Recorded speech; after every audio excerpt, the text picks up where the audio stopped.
वहै तेजस्विनावधीतमस्तु मा विद्विषावहै। ओम शांति शांति शांति। ओम नमो भगवते वैवस्वताय मृत्यवे ब्रह्मविद्याचार्याय नचिकेतसे च।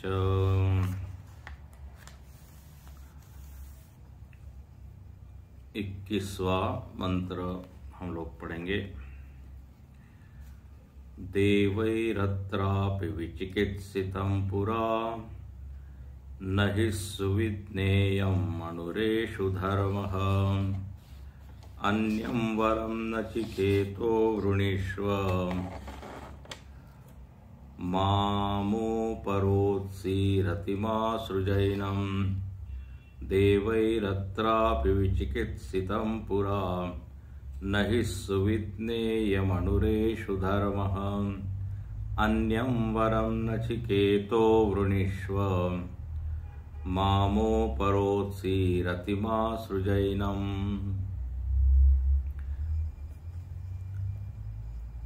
इस मंत्र में यमराज जो है वो नचिकेता के प्रश्न का उत्तर देते हैं। कल हमने नचिकेता के प्रश्न को समझने का प्रयत्न किया। सामान्य प्रश्न वो नहीं है। इस प्रश्न में गहराई ये है कि वह आत्म वस्तु को जानना चाहता है, जीव को नहीं जानना चाहता, क्योंकि उसको परलोक का ज्ञान है। परलोक के विषय में शंका नहीं है कि है कि नहीं, लेकिन वो ये जानना चाहता है कि क्या जीव हमेशा इस तरह से गति ही करता रहेगा या अपने जीवत्व को भंग करके निरुपाधिक स्वरूप को प्राप्त हो सकता है क्या। क्योंकि इस बारे में मतभेद है लोगों के बीच में, और हम प्राय समाज में भी देखते हैं सब लोग अपने आप को जीव मानते हैं। वो भी एक्चुअल में थोड़ा सा सत्संग होने पर उनको समझ में आता है, नहीं तो शरीर ही मानते हैं, मनुष्य ही मानते हैं। ये जीव है ये भी समझना कठिन होता है, लेकिन थोड़ा विचार सत्संग होने पर ये बात समझ में आ जाती है कि ये शरीर मैं नहीं हो सकता, क्योंकि शरीर के जितने घटक हैं वो सब जड़ है, जिनमें कोई अवेयरनेस, भान, ज्ञान नहीं है। तो ये बात तो समझ में आ जाती है कि शरीर से इतर कोई अस्तित्व होना चाहिए। लेकिन अब वो क्या है, इस पर सब लोगों की बहस होती है। तो जीव को मानते हैं अनेक दार्शनिक और कहते हैं जीव भाव ही अंतिम सत्य है। एट द मोस्ट आप अच्छे जीव बन सकते हो। कल हमने इसके ऊपर चिंतन किया था। लेकिन भाष्यकार के भाष्य की मदद से हम ये समझ सकते हैं कि निरुपाधिक आत्मा के बारे में वह प्रश्न कर रहा है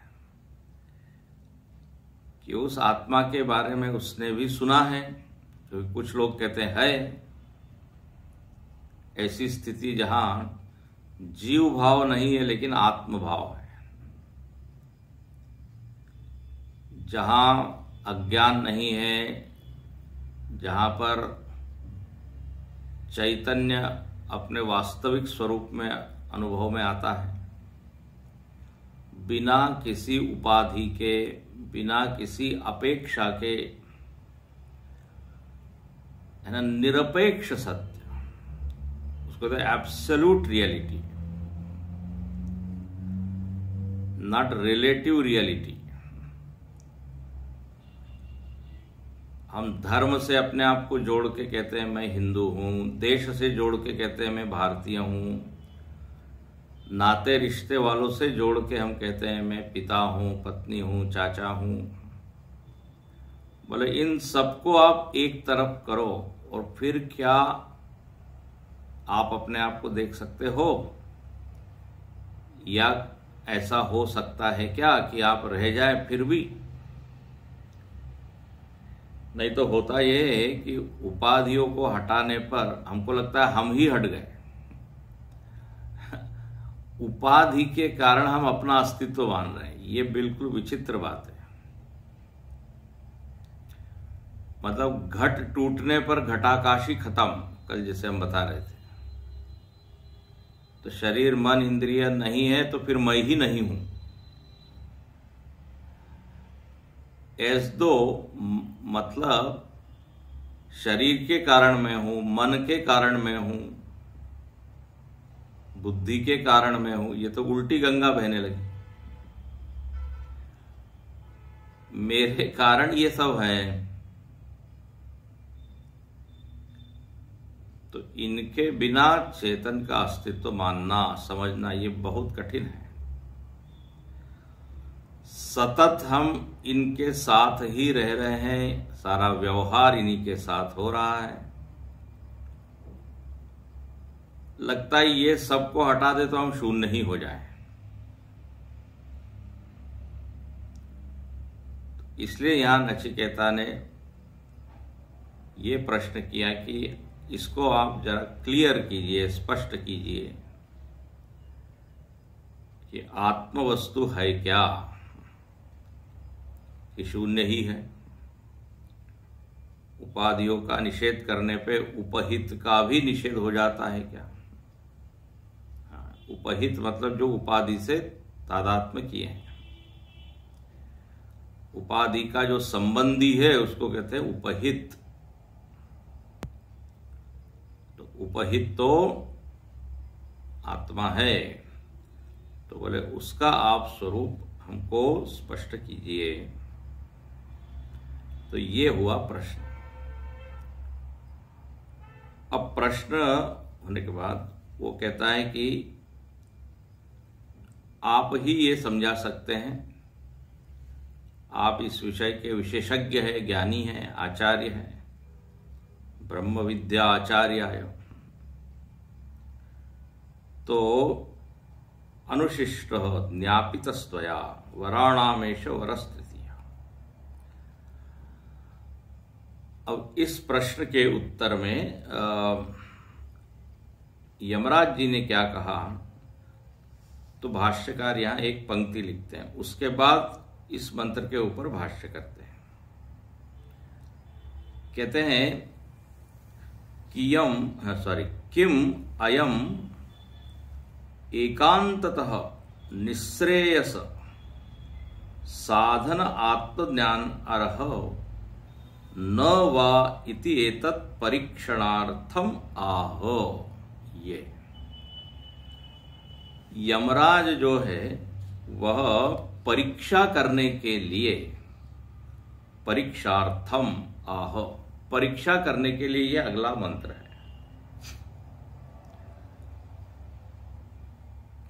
वो नचिकेता को कहता है कि ये बहुत कठिन विषय है, देवता लोग भी इसके बारे में भ्रमित है, संशयित है, तो तुम तो इसको रहने ही दो। तो ऐसा ये मंत्र का भाव है, आगे आएगा। तो भाष्यकार कहते हैं कि ज्ञानार्ह, एक शब्द इस पंक्ति में आया, ज्ञानार्ह। अर्ह मतलब होता है अर्हता, योग्यता। नचिकेता आत्मज्ञान के योग्य है कि नहीं, इसका परीक्षण करने के लिए अगला मंत्र है। अच्छा, और ये आत्मज्ञान से क्या मिलेगा? तो क्या लिखा है? निःश्रेयस साधन। ये आत्मज्ञान ही निश्रेयस का साधन है। निश्रेयस मतलब होता है परम कल्याण। इससे बड़ी और कोई कल्याणकारी वस्तु नहीं, ज्ञान नहीं। हम लोगों ने जब उपनिषद शब्द का अर्थ देखा था तो उसमें कहा था गति विशरण अवसाधन। ब्रह्म विद्या में ही ये दम है, ये बल है कि व्यक्ति की गति वो परम वस्तु तक ले जाती है, करा देती है, यही विद्या। और अज्ञान जो कि सारे संसार का बीज है, पीछे हमने उस पैराग्राफ में पढ़ा था, स्वाभाविकस्य अज्ञानस्य संसार बीजस्य, बोले उसका नाश तो ये आत्मज्ञान ही कर सकता है और तभी व्यक्ति का परम कल्याण संभव है, निश्रेयस। अभी आगे आएगा, एक होता है श्रेय, एक होता है प्रेय। प्रेय में चीजें अच्छी तो लगती है, प्रिय तो लगती है, सुखद भी लगती है, लेकिन वो परिणाम में सुखद नहीं होती। वो क्षणिक तृप्ति दे सकती है और उसके साथ दुख भी लगा रहता है। तो प्राय व्यक्ति प्रेय के पीछे ही भागता है, श्रेय को नहीं जानता। दो मार्ग है, ये सतत हमारे सामने आते रहते हैं, दो विकल्प। चुनाव करने की स्वतंत्रता अपने पास रहती है। सत्संग भी जा सकते हैं और टीवी भी देख सकते हैं, पूजा भी कर सकते हैं या फिर घूमने फिरने भी जा सकते हैं, ध्यान के लिए बैठ सकते हैं या अखबार पढ़ सकते हैं। आप देखिए ना, सुबह सुबह चॉइसेस तो है ही, लेकिन अब ये देखना है कि कल्याण किसमें है। निश्रेयस उसको कहते हैं। तो आत्मज्ञान ये पूरी क्या कहता है, गारंटी देता है, इसको कहते हैं। इसलिए उपनिषद कहती है अन्या वाचो विमुंचथ तमेवैकम जानथ आत्मानम। आत्मा को ही जानो, बाकी फालतू बातें हैं, इसको कहते हैं, व्यर्थ की बातें हैं।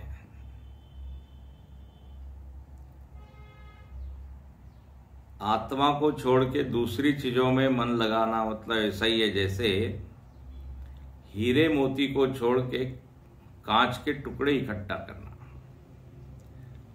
रामायण में बहुत कहा, अमृत को छोड़ के विष लेना, कठोर बोला है। तो यहां भाष्यकार कहते हैं कि आत्मज्ञान ही परम कल्याण का साधन है। परम कल्याण मतलब क्या, कि जहां परम शांति है, निर्भयता है, निश्चिंतता है, तत्र को मोह कशोक, ये स्थिति है। जाते होई चरण रति शोक मोह भ्रम जाई। रामायण में था, लक्ष्मण जी प्रश्न पूछते हैं और कहते हैं हम इसलिए पूछ रहे हैं ताकि शोक मोह भ्रम जाई। यही जीवन को कॉम्प्लिकेट करने वाली चीजें हैं, जीवन को उलझा के रखती है। गलत ज्ञान है, जहां दुख है वहां सुख देख रहे हैं, जो धर्म है उसको अधर्म मान रहे हैं।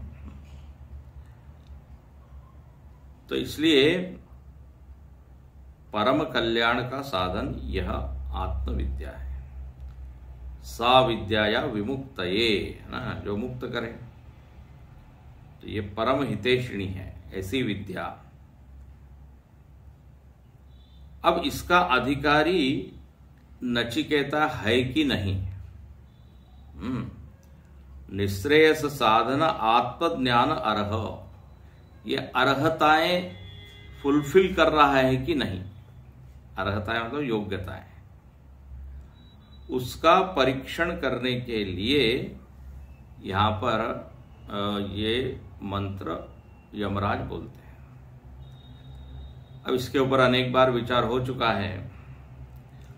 किसी भी क्षेत्र में प्रवेश करना है तो उसके लिए हमको योग्यता पूरी हासिल करनी पड़ती है। आपको एक फॉर्म भरना पड़ता है ना, फॉर्म देख के फिर वो कहते हैं कि आप योग्य है कि नहीं। चुनाव भी लड़ना है तो सारी शर्तें पूरी हो रही है कि नहीं, फॉर्म भरा जाता है और रिजेक्ट हो जाता है। हर जगह एक योग्यता की जरूरत है। विदेश जाना है तो पासपोर्ट चाहिए, वीजा है कि नहीं। ट्रेन में बैठना है तो टिकट है कि नहीं। एयरपोर्ट में प्रवेश करना है तो आइडेंटिटी कार्ड है कि नहीं आपके पास, आधार कार्ड, तो उसके बिना प्रवेश नहीं। हर जगह कहीं भी चले जाइए आप, पहले वो पूछते हैं वो फॉर्म है कि नहीं, कागज है कि नहीं, वो कागज लाए हो कि नहीं। तो जब हर जगह योग्यता है तो आत्मज्ञान में योग्यता क्यों नहीं। और ये तो विषय बहुत ही सूक्ष्म है, तो यहां तो इसका टेस्टिंग होना ही चाहिए। इसमें एक बात जरूर है, हर व्यक्ति अध्यात्म ज्ञान को प्राप्त कर सकता है, उसमें कोई जात पात ये अर्हताएं नहीं है। शबरी माता को भगवान राम कहते हैं, मैं 10 चीजें देखता नहीं, जात पात कुल धर्म बढ़ाई, है ना, और क्या बहुत सारी चीजें उसमें। मानहु एक भगति कर नाता, मैं तो प्रेम देखता हूं। मुझसे जुड़ने के लिए और कोई शर्त नहीं है सिवाय प्रेम। न आयु, न लिंग, न कुल, न धर्म, न जाति, न शिक्षा, प्राय यही सब चीजें लगती है लौकिक है ना क्षेत्र में प्रवेश करने के लिए। इतने पढ़े लिखे हो कि नहीं, ग्रेजुएट हो कि नहीं, 10वीं पास हो कि नहीं। कर्म कांड में होता है ये केवल ब्राह्मण ही कर सकता है, ये क्षत्रिय कर सकता है, ये वैश्य कर सकता है, उसमें होती है शर्तें कुछ कुछ। केवल गृहस्थ ही कर सकता है, सन्यासी नहीं कर सकता।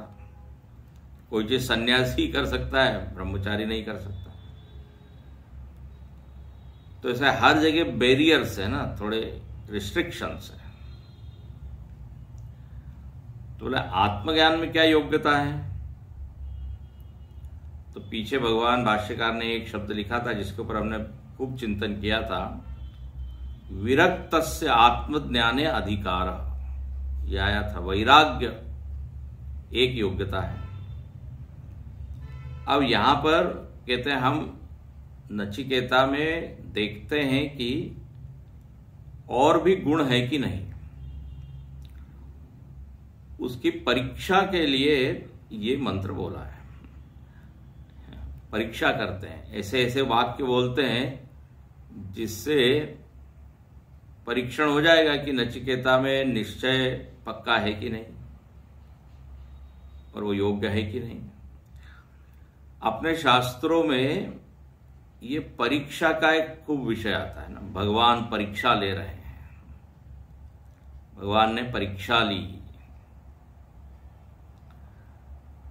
ये परीक्षा का क्या क्या मतलब होता है। देखिए इसमें एक बात समझने की है। अब यहां नचिकेता की परीक्षा ली जा रही है, तो यमराज को मालूम नहीं है क्या कि नचिकेता कितना विरक्त है, कितना मुमुक्षु है। परीक्षा के देखिए 2 हेतु होते हैं। एक तो ऐसा है समाज में लोगों को मालूम पड़ जाए कि ये इतना बड़ा साधक है, यदि नचिकेता ने प्रश्न किया और यमराज उत्तर दे देते तो किसी को ज्ञात ही नहीं होता कि बताइए नचिकेता में इतना वैराग्य है। तो समाज में सब लोगों को ज्ञात हो जाए उसका व्यक्तित्व, इसलिए यहां परीक्षा है। यह हर जगह ऐसा ही है। जैसे सप्तऋषियों ने पार्वती जी की परीक्षा ली जब वो शिव जी के लिए तपस्या कर रही थी। तो सप्तऋषि कहते हैं आप किसकी प्राप्ति के लिए कर रहे हैं? तो बोले शिव जी की प्राप्ति। बोले आप ये किसके गाइडेंस में कर रहे हैं? किसने मार्गदर्शन दिया किया? तो बोले नारद जी ने, वो हमारे गुरु हैं। सप्तऋषि मुस्कुराते हैं, बोले खुद ने तो शादी की नहीं और बताइए अब आपको बता रहा है कि इनके लिए आप तप कीजिए। बताइए भला नारद जी के उपदेश से क्या कभी कोई व्यक्ति का गृहस्थ आश्रम सफल हुआ है? बोले दक्ष के पुत्रों को उन्होंने उपदेश किया और सब के सब भाग गए घर से, सन्यासी बन गए। आपको गुरु भी बड़ा बढ़िया मिला है, ऐसा वो उनको डिगाने का प्रयत्न करते हैं और कहते हैं बताइए ऐसे वर का चुनाव किया है शिव जी जिनको बिल्कुल संसार में रस नहीं है, जिनको स्मशान ही प्रिय है। वो तो बिल्कुल समाधि और ध्यान और इसी में लगे रहते हैं। अब ऐसा व्यक्ति क्या आपको सुख देगा? अब देखिए, तो ये सब क्यों बताया? ताकि पार्वती जी का जो दृढ़ निश्चय है वो लोगों को समझ में आए। देखिए, लौकिक व्यक्ति जब किसी की परीक्षा लेता है, एक शिक्षक जब परीक्षा लेता है तो उसको रियल में मालूम नहीं रहता कि विद्यार्थी का कितना ज्ञान है ना। वो परीक्षक तो अज्ञानी है। तो वहां तो वो परीक्षा वास्तव में होती है जब वो पेपर उसको देता है, फिर वो उत्तर उसकी चेक करता है, तब उसको मालूम पड़ता है अच्छा ये इतना जानता है, इतना नहीं जानता है। लेकिन जब भगवान परीक्षा लेते हैं तो क्या भगवान जानते नहीं है क्या? ध्यान से इसको समझना। भगवान यदि उस साधक की मनस्थिति को नहीं जानते तो फिर वो भगवान क्या? भाई वो तो सर्वज्ञ है ना। लेकिन फिर भी वो परीक्षा लेते हैं इसलिए कि जो अन्य लोग अज्ञानी है उसके बारे में उनको मालूम हो जाए, ओ अच्छा ऐसा है। ये बहुत बारीक चीज है। नहीं तो प्राय एकदम हम आगे बढ़ जाते हैं। परीक्षा ली और फिर वो परीक्षा में सफल हुआ और मतलब भगवान को ज्ञात नहीं है। वो जब परीक्षा उसने दी तब मालूम पड़ा।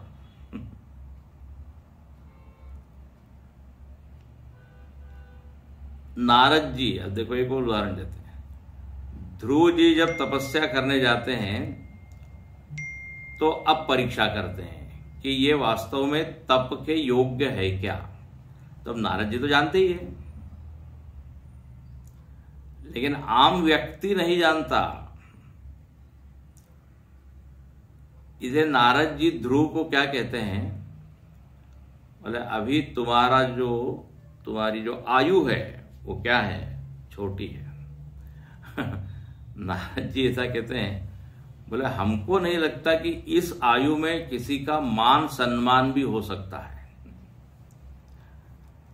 मान सम्मान की परिभाषा भी मालूम है क्या तुमको? किसको कहते हैं अपमान, किसको कहते हैं सम्मान?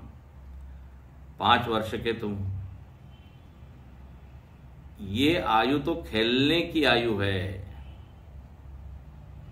ऐसा बोलते हैं। और बोले देखो ये मान अपमान इत्यादि ये व्यक्ति को अपने कर्मानुसार मिलता है, प्रारब्धानुसार मिलता है। उससे दुखी होके तुम हट कर बैठे हो कि अब हम तपस्या करेंगे। बोले ये बुद्धिमान व्यक्ति ऐसा नहीं करता। बुद्धिमान व्यक्ति तो जो प्रारब्ध में परिस्थिति मिली है उसमें संतुष्ट हो जाता है, उसको उतना कस के पकड़ता है और ज्यादा चिंतन नहीं करता। बोले अब ठीक है, हो गया अपमान, सो के अब मैं तो हाँ ऐसा पद चाहूंगा जहां से कोई हटाए नहीं। बोले ये हट है तुम्हारा, मूढ़ता है। और नारद जी वहां उसको कहते हैं कि तुमको यदि ये तपस्या इत्यादि करनी है तो जब बड़े हो जाओगे ना तब करो। और वो कहते हैं बड़े बड़े योगी लोग भी कठिन तपस्या करते हैं लेकिन वो भगवान को प्राप्त नहीं कर पाते। जैसे यहां पे यमराज कहता है कि देवता लोग इसको नहीं जान पाते, वहां नारद जी कहते हैं योगी लोग नहीं जान पाते। तो अभी तुम तो बहुत छोटे हो, बुद्धिमानी इसी में है कि वापस लौट जाओ। तो अब ये परीक्षा की उन्होंने, ध्रुव जी नहीं गए। अब यदि ये प्रसंग नहीं होता तो उनका कितना निश्चय पक्का है ये हमको ज्ञात नहीं होता। तो यहां पर भी नचिकेता का जो परीक्षण किया है वो इसलिए ताकि वैराग्य की जो चरम स्थिति है, कितना वैराग्य हो सकता है यह हमको ज्ञात होगा। तो परीक्षणार्थम आह, यमराज ने क्या किस तरह परीक्षा ली, तो वो बोलता है मंत्र देखिए, दैवे दैवैहि, देवताओं के द्वारा भी, अत्रापि विचिकित्सितम पुरा। पुरा मतलब पहले देवता लोग भी जो है इस बारे में भ्रमित हुए हैं, संशय उनको भी हुआ है पहले, संदेह था। और बोले इसलिए संदेह था कि ये देवता होने पर भी ये विषय बड़ा सूक्ष्म है, न ही सुविज्ञेयम, विज्ञेय नहीं है, लोगों को पकड़ में आता नहीं जल्दी। और हम किसकी बात कर रहे हैं, देवताओं की, उनको भी समझ में यह विषय आया नहीं। नहीं सुविज्ञेयम, अत्यंत ये कैसा है कि बोले क्यों नहीं समझ में आता, स्वयं यमराज कहते हैं अनुरेश धर्म, बोले यह अणु है, अणु मतलब सूक्ष्म है। स्थूल विषय तो लोग फटाफट पकड़ लेते हैं, समझ में आ जाता है। धन का विषय है, पद का, और जगत के जितने विषय हैं एकदम ज्ञानी होते हैं लोग, एक्सपर्ट होते हैं, मार्केट के बारे में सारा ज्ञान होता है। लेकिन ये विषय ग्रॉस नहीं है, सूक्ष्म है। अच्छा, तो अणु का मतलब सूक्ष्म। एषः धर्म, एष का अर्थ है आत्मा, ये जो आत्मा है, हाँ धर्म का अर्थ भी आत्मा है। एषः धर्म मतलब एषः आत्मा, ये जो आत्मा है। देखो यहां पर आत्मा के लिए धर्म शब्द का प्रयोग किया है, वो क्यों किया है वो हम आगे देखेंगे, अभी केवल मंत्र का अर्थ देखते हैं कि एष धर्म अणु, मतलब ये आत्मा जो है बहुत सूक्ष्म है, उसका ज्ञान भी सूक्ष्म है, और जल्दी से अच्छी तरह से ये समझ में नहीं आता। नहीं सुविज्ञेयम मतलब अज्ञेय नहीं है, ध्यान से सुनना है, बारीकी। ऐसा नहीं कि किसी को आज तक ज्ञान हुआ ही नहीं है, that is not the point. लेकिन सब लोगों को अच्छी तरह से समझ में नहीं आता, नहीं तो बोल देते अज्ञेय, बोले छोड़ दो इस विषय को, ये तो अज्ञात ही है, ये किसको कभी ज्ञात होगा ही नहीं, तो तुमको भी ज्ञात नहीं होगा। नो नो, कुछ लोगों को ही उसका ठीक से ज्ञान हो पाता है, सबको नहीं। इसलिए अन्यम वरम नचिकेतो वृणीष्व, इसलिए हे नचिकेता बुद्धिमानी इस बात में है कि तुम अन्य वर को मांग लो। यदि तुमने गलती से ये वर मांग लिया हो तो मैं ये तुमको खुली छूट देता हूं कि अभी आप इसको विड्रॉ कर लीजिए और इसके बजाय कुछ दूसरा मांग लीजिए। अन्यम वरम नचिकेतो वृणीष्व, माम मुझसे, मां का एक अर्थ है माम, माम मां संस्कृत में मां मुझसे, और दूसरे मां का अर्थ है नहीं, मां उपरोसी, मां उपरोसी मतलब मुझको तुम बाध्य मत करो, मुझको मत रोको मत कि नहीं नहीं हमको तो यही वर चाहिए, अनुबंधित मत करो, मुझको आप फोर्स मत करो, मुझको रोको मत, घेरो मत। ये मत कहो कि भाई आप इन्हें कहा था 3 वर मांगो तो अब हम ये मांग रहे तो हमको यही चाहिए, ऐसा आग्रह मत करो। मोपरोसी, और इतिमा सृजनम, इसको तुम मेरे लिए छोड़ दो, इस विषय में ज्यादा तुम चिंतन मत करो, ये तुम्हारे लिए नहीं है ये विषय, इसके बारे में हम लोग विचार करेंगे, हमारे लिए है ये। तो देखो बिल्कुल ये सारे वाक्य कैसे हैं, डिस्करेजिंग कहते हैं ना, हतोत्साहित करने वाले, अरे ये तुमसे नहीं होगा। देवता लोगों को भी जब संशय है, अरे जब बड़े बड़े लोग नहीं कर सकते तो तुम क्या करोगे, ऐसा होता है, ये उसका भाव है। वो हिंदी में कहते हैं ना, तुम किस खेत की मूली हो, ऐसा एक कहावत है। तो यहां पर देखिए यमराज ने बिल्कुल उसमें इंटरेस्ट नहीं दिखाया, रुचि नहीं दिखाई, बल्कि कहा ये सब कठिन बात है, छोड़ दीजिए इसको आप। भाष्यकार ने देखो क्या लिखा है, दूसरी पंक्ति देखिए पेज नंबर 26 पे, देवैहि अपि अत्र, देवता लोग भी यहां, अत्र का अर्थ है, देखो अत्र शब्द मंत्र का है, श्रुति का है, तो अत्र का अर्थ करते हैं एतस्मिन् वस्तुनि, ये भाष्यकार इतने सटीक एकदम उनकी व्याख्या, इस वस्तु के बारे में, अत्र, अब देखिए अत्र का अर्थ होता है यहां, तत्र मतलब वहां, तो अत्र का अर्थ यहां, यहां से क्या मतलब, यहां मतलब इस आत्मा के विषय में। जैसे आपने केनोपनिषद में एक वाक्य सुना, न तत्र चक्षुर गच्छति, हाँ वहां पर आंख नहीं जाती, मतलब क्या, आंख के द्वारा उस वस्तु का ज्ञान नहीं होता।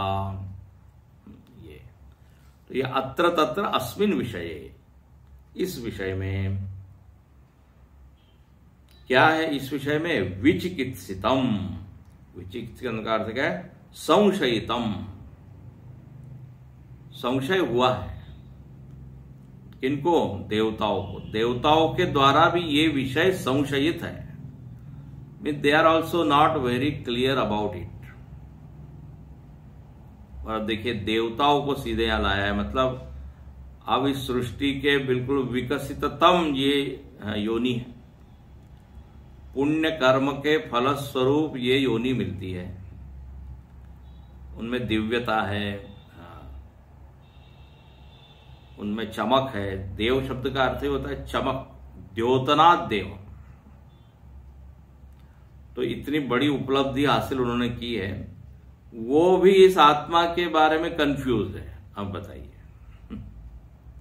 संशयित हम, और पूरा सब पूर्व में वो इस तरह की बात हुई थी, ये हम जानते हैं, पूरा पूर्वम। तो देवता लोगों को यदि नहीं ये समझ में आ रही है तो अब हम लोग तो सामान्य हैं, ऐसा यहाँ संकेत है। और यहां लिखते हैं न हि सुविज्ञेयम, सुविज्ञेयम पर देखिए भाष्य का लिखते हैं सुष्ठु विज्ञेयम। सुष्ठु का तो अच्छा, सुंदर, अच्छी तरह से। इस आत्मा के बारे में अच्छी तरह से नहीं जान पाए देवता भी लोग और सामान्य व्यक्ति भी नहीं जान पाता। सुष्ठु विज्ञेयम, थोड़ी बहुत ऐसी क्या कहते हैं वेग, धुंधलापन उसमें होता है कि अच्छा हाँ कुछ सुना है लेकिन ठीक से नहीं मालूम क्या है भाई। मतलब पूरे विश्वास के साथ कोई ये नहीं बता पाता कि ये आत्मा ऐसी है। सुष्ठु न विज्ञेय। और एक शब्द भाष्यकार ने धीरे से डाल दिया श्रुतम अपि। यदि आप उसको मिस कर जाएंगे तो बहुत बड़ी चीज मिस कर जाएंगे। सुष्ठु विज्ञेयम श्रुतम अपि, दिख रहा है आपको? श्रुतम अपि मतलब सुनने के बाद भी, मतलब वैसे तो किसी को नहीं मालूम पड़ती है, कभी ज्ञाति नहीं होती, तो भूल ही जाइए कि अचानक किसी को एकदम एक दिन सुबह उठेगा और कहेगा मुझको आत्मज्ञान हो गया। श्रुतम अपि मतलब बहुत सुनने पर भी, बहुत प्रवचन अटेंड करने पर भी, बहुत कैंप्स अटेंड करने पर भी, शिविर इत्यादि होते रहते हैं, दीर्घ काल तक सत्संग करने पर भी नहीं होता है श्रुतम अपि। इसलिए आगे एक मंत्र आने वाला है श्रवणायापि बहुभिर यो न लभ्य। श्रवण करने के बाद भी उनको प्राप्त नहीं हो पाता। एक तो बहुत कम ऐसे अवसर आते हैं जब आत्मा के बारे में कोई चर्चा करता है, और यदि चर्चा हमने सुन भी ली तो एक बार में तो बात बिल्कुल समझ में आती नहीं। लोग सीधा सीधा बोलते हैं सिर के ऊपर से गया, ये आत्मा वगैरह क्या होता है। लोग बोलते हैं आप हमको सीधे सीधे जीवन कैसे जिया जाए ये बताइए, ये आत्मा परमात्मा छोड़ दीजिए। सुविज्ञ नहीं सुविज्ञेय, ये नहीं अच्छी तरह से पकड़ में या समझ में आती। लोग कितना सुनते हैं, बोले इतने दिल से सुन रहे हैं लेकिन अभी वो लग नहीं रहा है कि हम समझ गए। तो ऐसा यमराज साफ साफ कह रहे हैं। और श्रुतम अपि प्राकृत ही जनई ही जो प्राकृत लोग हैं वो बार बार सुनते हैं लेकिन नहीं समझ में आता। ये प्राकृत ही जनई के का अर्थ है? प्राकृत शब्द का अर्थ होता है रॉ, बिल्कुल अनगढ़, असंस्कारी। प्राकृत शब्द का अंग्रेजी में लोग क्या बोलते हैं? नेचुरल। ये प्राकृत शब्द संस्कृत में कोई बहुत ज्यादा आदर से नहीं लिया जाता। बोले ये व्यक्ति प्राकृत है, मतलब इसमें कोई संस्कार नहीं है। प्राकृत का अर्थ क्या हुआ? प्रकृति ने जैसा बना दिया बस वैसा ही है।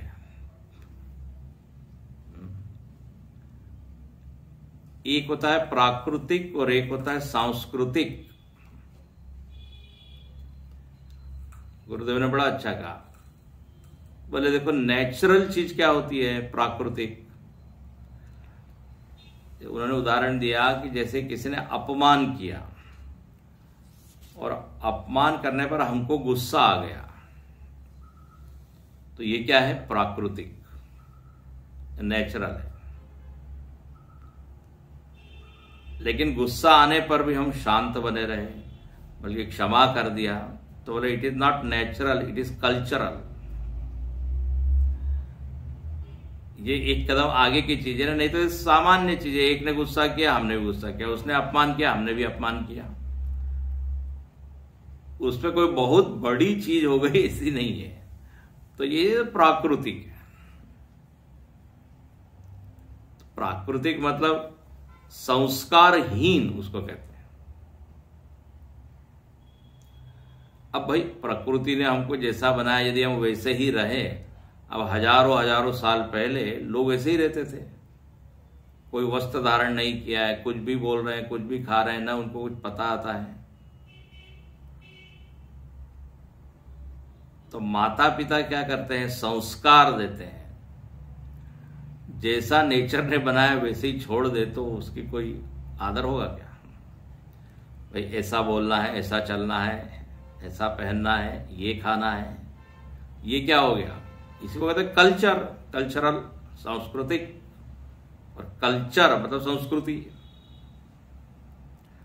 और इसी से शब्द बनता है संस्कार। ये जो 16 संस्कार है ये क्या है? बोले आपको प्राकृत से संस्कृत बनाने के लिए, रिफाइनमेंट अंग्रेजी में क्या बोलते हैं, संस्कार तो रिफाइनमेंट। अब अपना चेहरा है, जैसा है वैसा ही रहने दो, नेचुरल। बाल बिखरे हैं, कुछ बस चेहरा स्वच्छ नहीं है, तो फिर क्या होगा? तो यहां पर लिखते हैं प्राकृत ही जने, इसके ऊपर खूब विचार कीजिए। मन में अपनी वासनाएं हैं, ये प्राकृतिक है, हम लेके आए हैं वासनाएं, इच्छाएं, और यदि उनको आपने संयमित नहीं किया, डायरेक्शन नहीं दी, तो पूरी तरह भटक जाएंगे। बार बार हमको क्या करना पड़ता है, उसको दिशा देनी पड़ती है।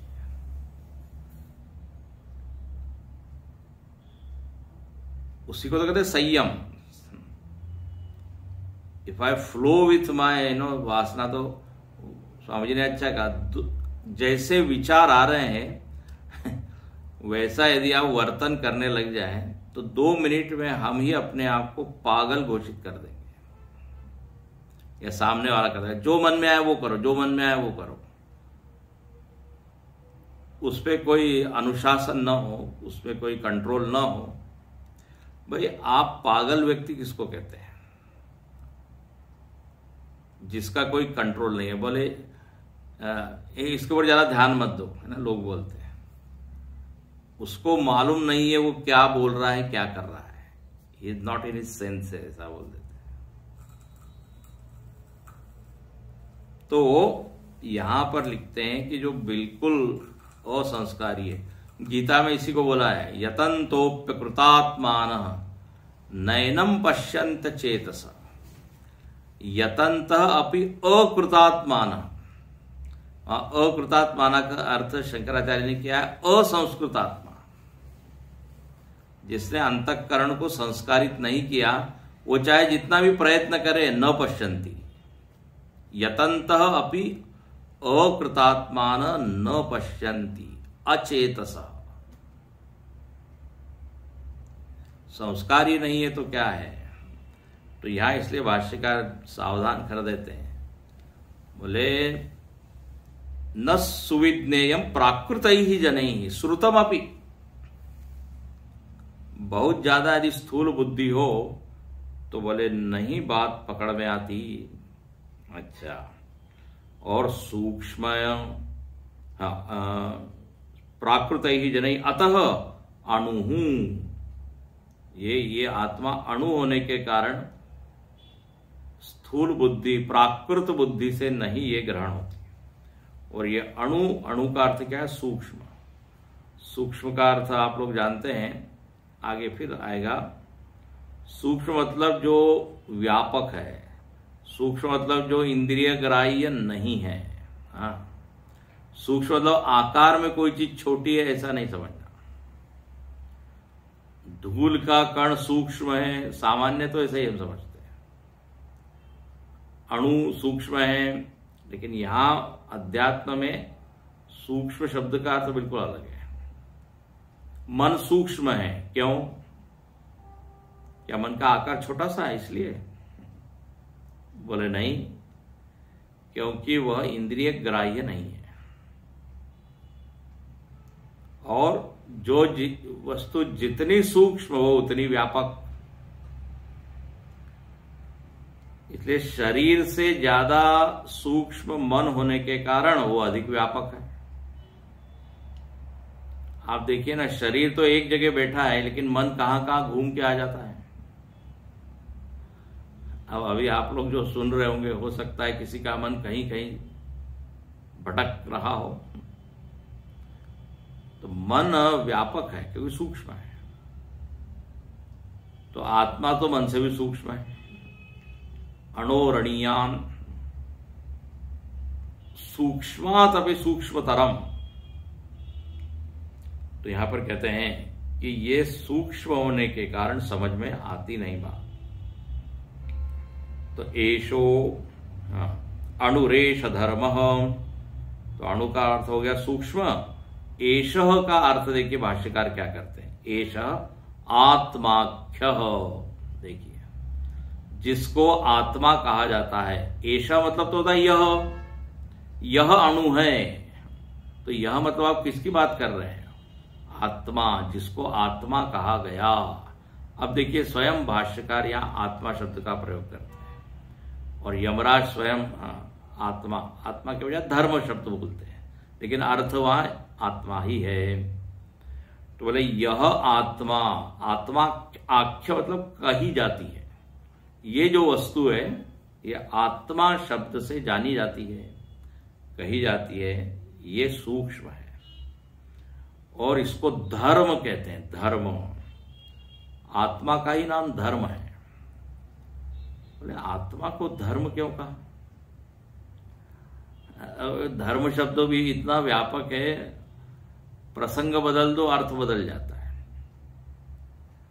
अब हिंदू धर्म, मुस्लिम धर्म, वहां धर्म का अर्थ अलग हो गया। स्वधर्मे निधनम श्रेय, परधर्मो भयावह, वहां स्वधर्म का अर्थ कर्तव्य हो गया, अपने अपना कर्तव्य करना चाहिए। फिर धर्म का अर्थ होता है गुण, अग्नि का धर्म है स्वभाव, है ना, स्वभाव के अर्थ में आता है धर्म। अग्नि का धर्म है उष्ण।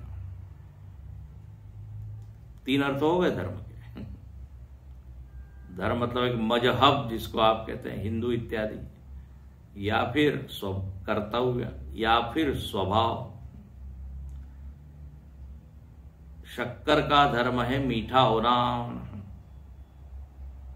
तो आत्मा का अर्थ धर्म कैसे किया? बहुत सुंदर, व्युत्पत्ति से यह अर्थ निकलेगा। धर्म किसको कहते हैं? तो बोले धारयते इति, जो धारण करे वो है धर्म। महाभारत में परिभाषा ही है। तो देखिए ये शरीर, मन, बुद्धि, इंद्रिय, इन सबको किसने धारण करके रखा है? आत्म चैतन्य ने। उसके कारण ये सब संगठित है।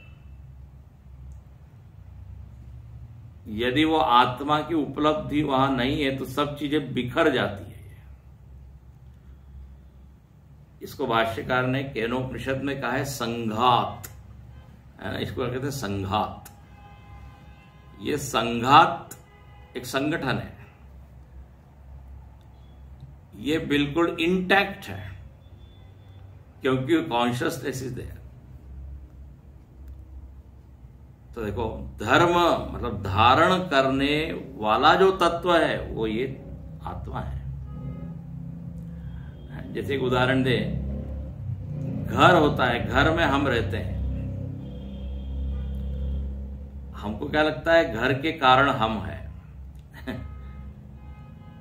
लेकिन हमारे कारण घर है। जब उस घर में से हम निकल जाते हैं, उसमें कोई रहता नहीं है, तो घर क्या हो जाता है? खंडहर। उसको लोग कह देते हैं ये हॉन्टेड हाउस है, कई बार बोलते थे ना, अब भूत प्रेत रहते हैं इसमें। और धीरे धीरे उसकी दीवारें, ईंटें, सब खिड़की, दरवाजे टूटते जाती हैं। तो किसने धारण करके रखा था? हमने। हमारे कारण उसकी धारणा थी। उसको बार बार रिपेयर कर रहे हैं, बार बार ठीक कर रहे हैं। जैसे ही वो आप गए, कोलैप्स। इसी तरह ये आत्म चैतन्य के ऊपर ये पूरा निर्भर है, इसलिए इसको धर्म कहा। देखो एक एक शब्द बहुत ही विचारणीय है। सो देवैरत्रापि विचिकित्सितं पुरा न हि सुविज्ञेयम् अनुरेष धर्म। हो गया। तो बोले ये आत्मा धर्म है। और अब क्या कहते हैं यमराज, अन्यम वरम नचिकेतः वृणीष्व। अन्यम वरम भाष्यकार लिखते हैं, देखिए क्या लिखते हैं, अन्यम असंदिग्ध फलम वरम नचिकेतो वृणीष्व। अन्य वर को तुम ले लो। अब इसके ऊपर क्या भाष्य लिखा, असंदिग्ध फलम। ये बहुत सुंदर है। मतलब यहां ये कहना चाह रहा है यमराज कि भले ही मैं तुमको बता दूं, ध्यान से सुनना, लेकिन मुझको पक्का नहीं लगता कि तुमको ये बात समझ में आ जाएगी। ये संदिग्ध है, असंदिग्ध नहीं है। मतलब हम उपदेश तो कर देंगे, लेकिन आपको ज्ञात हो जाएगा, आपको समझ में आ जाएगी बात, इस बारे में जरा हमको डाउट है। बताइए, सीधे सीधे बोल रहे हैं हमारा। यही देखो, परीक्षा कर रहे हैं। अब कोई सामान्य व्यक्ति होगा, ये अच्छा यदि ऐसा ही है तो फिर भाई छोड़िए, ऐसा मेरे को संशय रूपी कुछ फल मिलेगा। If I will not be clear तो यहां यमराज उसको हिलाते हैं, बोले अन्य वर ले लो जहां पक्का पक्का ये मालूम है कि ये फल है। अब लेकिन यहां पे मुझको नहीं लगता कि तुम ठीक से इसको समझ पाओगे, थोड़ा संदेह है। असंदिग्धम फलम वरम नचिकेतः वृणीष्व। मैं बता भी दूंगा, लेकिन कितना ग्रहण होगा इस बारे में मुझको शंका है। इसलिए अंतिम वाक्य है मोपरोत्सी। इसके ऊपर लिखते हैं उपरोधम मां कार्षी। बोले उपरोधम मां कार्षी मतलब मुझको अब रोको मत, तो बाध्य मत करो। बोले नहीं नहीं, आपको तो करना ही है। यहां एक उदाहरण दिया, जैसे जो ऋणी व्यक्ति होता है उसको धनी व्यक्ति दबाता है, जैसे धनी ऋणी को दबाता है, ऐसे तुम मुझको मत दबाओ। अनुबंधित मत करो, फोर्स मत करो, बाध्य मत करो, छोड़ दो। मां सृजनम, मां सृजनम विमुंचयनम, छोड़ दो मुझको, ये वर मेरे लिए छोड़ दो। ऐसा यहां पर कहकर ये जानना चाह रहे हैं कि नचिकेता की रिएक्शन क्या है, उसकी प्रतिक्रिया क्या है। कल देखेंगे अभी, और वो यमराज जी बताते हैं। ओम पूर्णमद पूर्णमिदम्